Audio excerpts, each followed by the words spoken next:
Other than that, there really isn't too much to tell. I'm sorry we can't be more specific. Well, I thought doctors and nurses were supposed to know everything. Well, so do some doctors and nurses. Try telling them that they don't. Well, I guess if I have to stay here through my whole pregnancy, it won't be so horrible. At least I'll get to see Ben a lot, even if it is only for a few minutes at a time. Hey, thanks, Mom. You know, you fix up a bed just about better than anybody I know. It reminds me of when I was a little girl and I used to stay home from school. Almost, except this bed isn't overflowing with stuffed animals. Yeah, and this isn't a sore throat or the flu. Mom, I'm afraid I'm gonna lose this baby.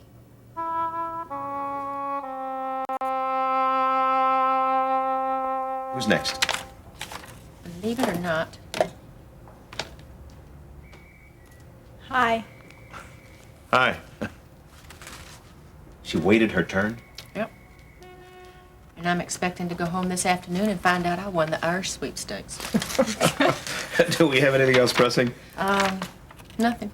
Oh, well then, maybe she's beginning to follow my advice. Nancy, why don't you go to number 3? I'll be right with you. Okay. She's either learning or she's got a bombshell to drop. I'll start passing out earplugs.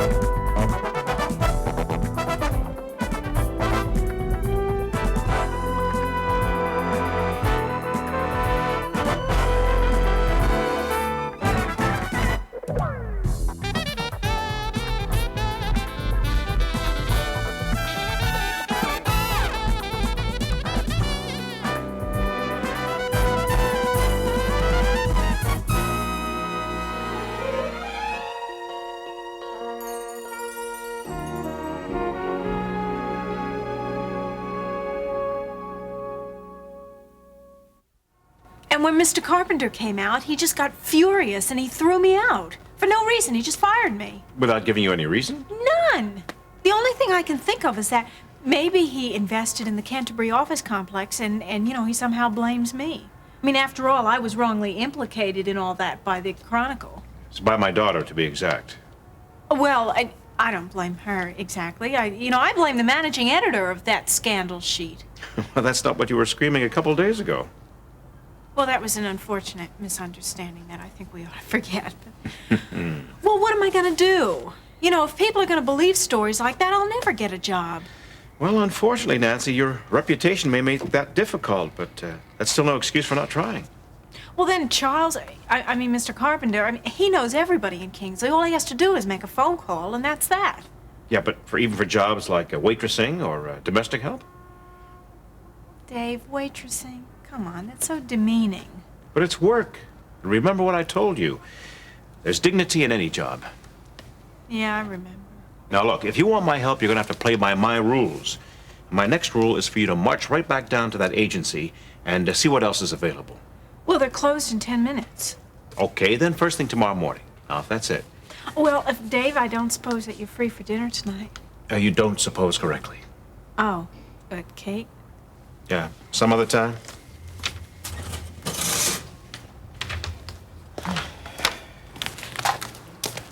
Well, I knew you'd come back sooner or later. Well, believe me, I tried not to. I thought you were going to be in the ER for, until 11. I was, but so was Pat Pomeroy. By some miracle of scheduling, we drew straws and she lost. I'll let you know what happens, Dave. Fine. Hello, Nancy. Hi, Ben.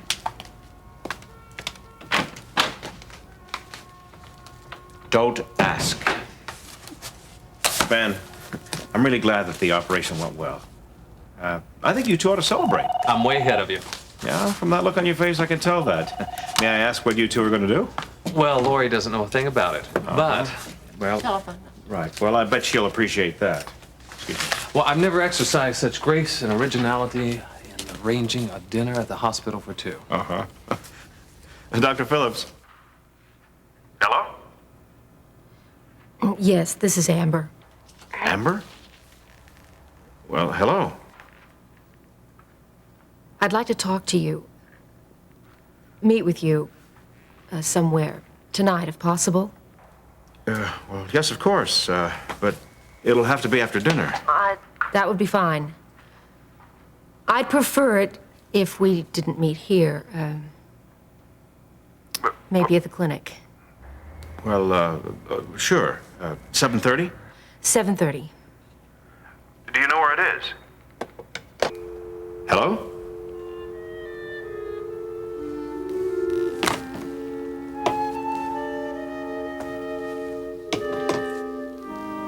I can't tell you that your fear of losing this child is unreasonable.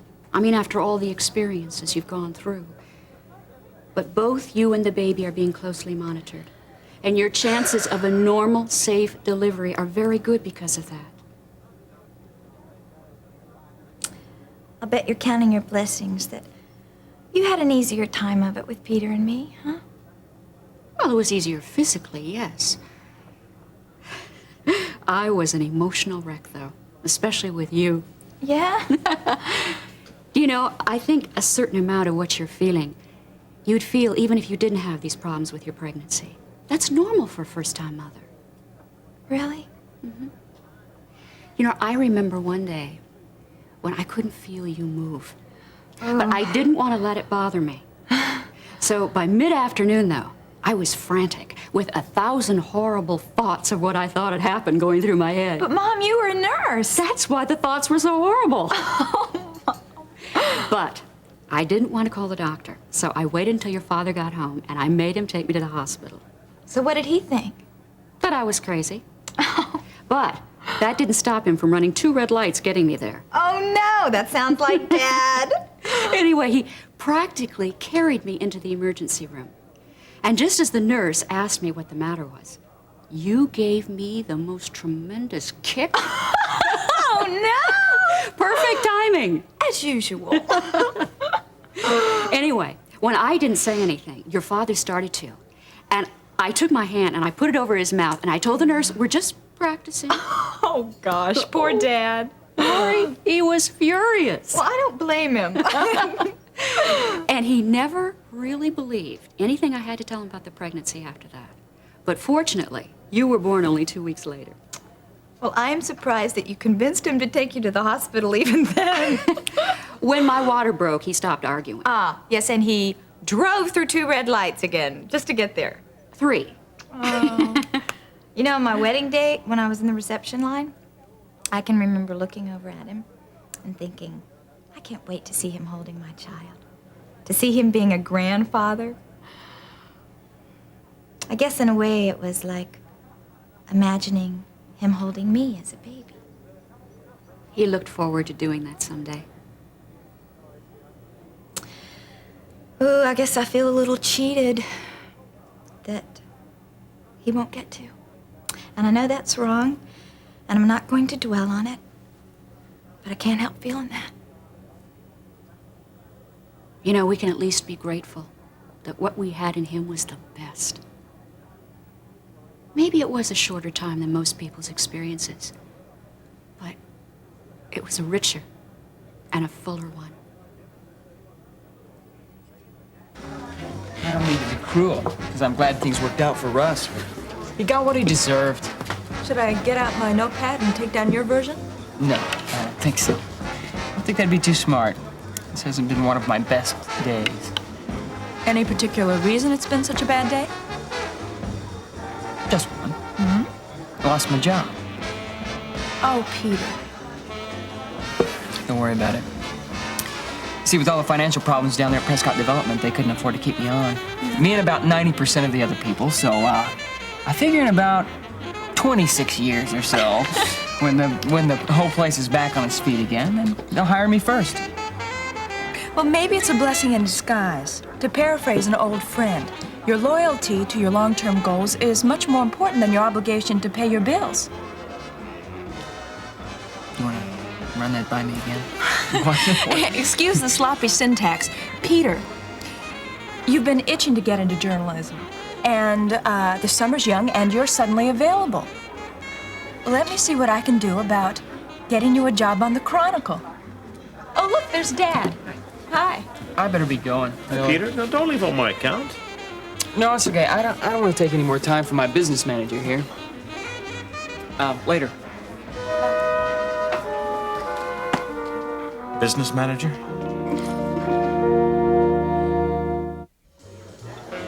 No, I think you trying to get Peter a job is a good idea. You know, maybe his getting laid off is an opportunity in disguise. He's told me before that he's interested in journalism. I think he might just be a bit timid about following in his father's footsteps. Yeah, maybe. But with all respect to Peter's talent, you're in a class all by yourself, kid. Well, there's nothing like the blind admiration of a parent, is there? Well, prejudiced maybe, a blind never. Speaking of being a parent, Amber called me today. Amber. Is what she called you repeatable? Well, actually, it was our first civil conversation in almost 5 years. I'm meeting with her. For what purpose? Oh, I'm not sure. She just said she had something to discuss with me. 3 guesses what it is. Yeah, Lee and Kate came to my mind. Bullseye. But she didn't have that sort of tone in her voice. Well, she wouldn't want to scare away her quarry now, would she? Maybe. Oh, I don't know. Whatever her purpose, I hope it's, well, some sort of beginning for us. Please be careful, Dad. A casual conversation, even if it's about Mom, just isn't Amber's style. If she's coming to see you, she's going to be armed with something. You mean to tell me that you can't think of one nice thing that's ever happened to you? No, not one. How about when you were a child? My childhood read like a Charles Dickens novel, only bleaker. My family's supposed to be the pillar of the community. What a laugh. My father was a lush who just chased any skirt he could get his hands on. And my mother, she was just an iceberg, incapable of a human emotion. She finally couldn't deal with him, so she just found it easier to take it all out on me. That's very cliched, Nancy. Well, it doesn't make it any less real. How about birthdays? Now, they must have been happy. Or Christmases? Huh? I hated Christmas. We get a house full of these old creaky old aunts and uncles. They'd smell like cough medicine. I'd spend the whole day up in my room. There was one birthday, though. I just turned 10. I knew it. I'd gotten a pink dress for my birthday, and my father took me out to dinner. Just me. Wouldn't take my mother or my sister. And he told me I could order anything I wanted. And I did. I ordered lobster and ice cream. Well, you had impeccable taste, even back then. It was like the most fun I've ever had. Of course, the next day, the old wicked stepmother broke the glass slipper and Prince Charming turned back into a toad. But I had that night. Did I hear someone mention Prince Charming? 5, 6, 7, 8, 9, 10, 11, 12. Come in! I'm looking for a Lori Marvin. You mean Martin? Oh, yes, that's it. Well, that's me. Glad to hear it. What are you up to? Close your eyes. What? Come on, close your eyes. Why? You're not going to find out unless you close your eyes. Okay, they're closed. No, they're not. You always say they're closed and then you leave them open just a little bit. Now close them. All right, okay, they are really closed this time. All right, now keep them that way. Dr. Lasello to the 3rd floor nurses station. Dr. Lasello to the 3rd floor nurses station. Can I open them now? Did I say you could open them? I just thought maybe I missed it. Oh, right. Keep them closed. Okay, yes, sir, yes, sir. Oh, I know what you're doing. You're gonna give me a hot foot. How did you know? Well, now that I know, can I please open my eyes? No. Oh no, they're starting to open and I can't control them. Oh no. I suggest that you keep them closed and you try very hard.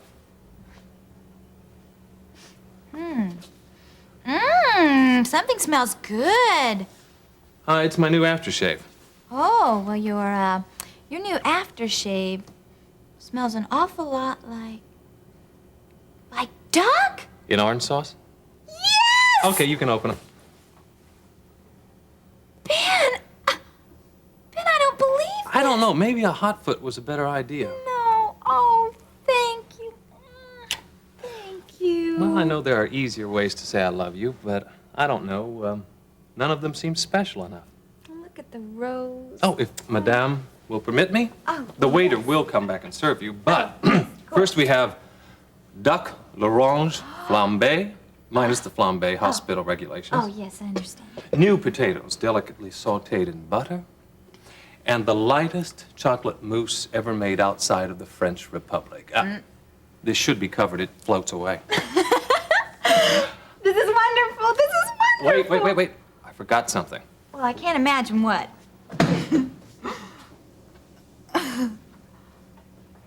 A tape recorder? Very observant. Are we going to be learning conversational French while we're eating? The string quartet I wanted was already engaged by another couple down the hallway, so it's all queued up, though.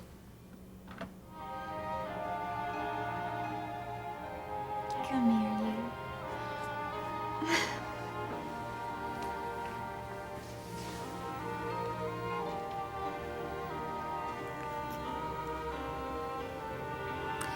You know, I'm really glad that quartet couldn't make it here, because I'm a very private person.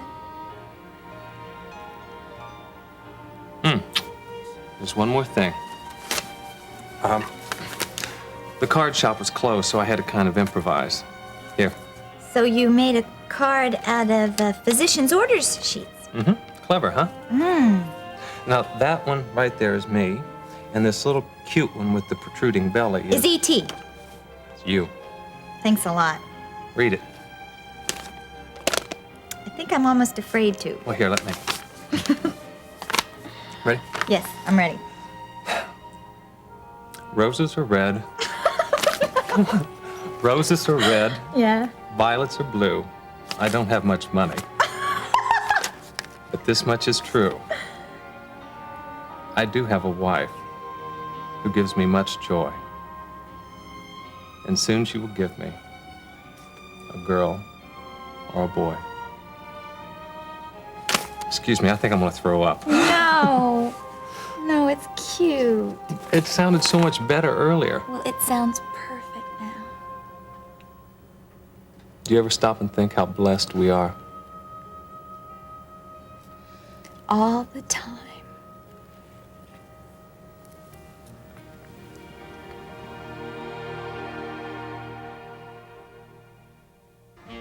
Do you have any idea how lucky you are? Yeah, that's me, Lady Luck. No, I mean it. You need help again, and here I am. Look, I appreciate the offer. I really do. But I'd rather see what other options are open to me, okay? I see. Well, that option over there is taken. So's that one. They all are. They're all gonna be. Ernie, may I have another drink, please? Sure. Look, here's my final offer. 1 free week at the Wellington in exchange for 1 night with me. You got no job, you got no prospect for a job, you got no place to stay. I'd say it's a pretty fair deal.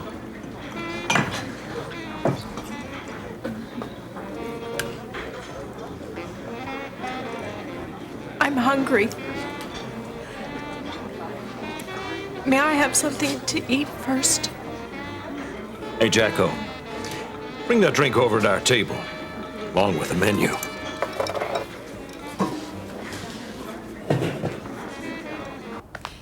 Now remember, you're the father and she's the child.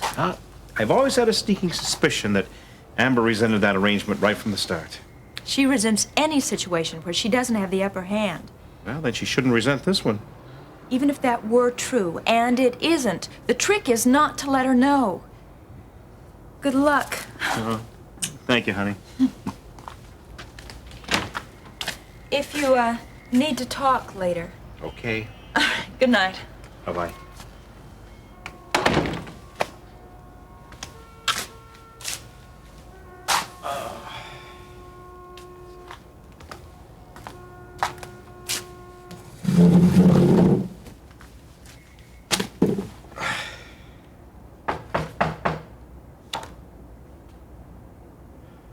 Lord, give me strength.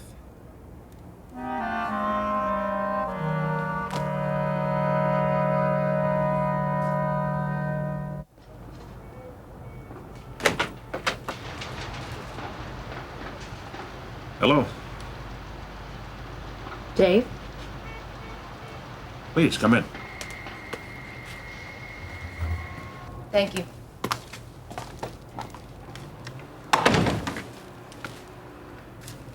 You just missed Stacy. I know I intended to. You look great. I know that, too. Look, if you don't mind, I'd like to get right to why I came here.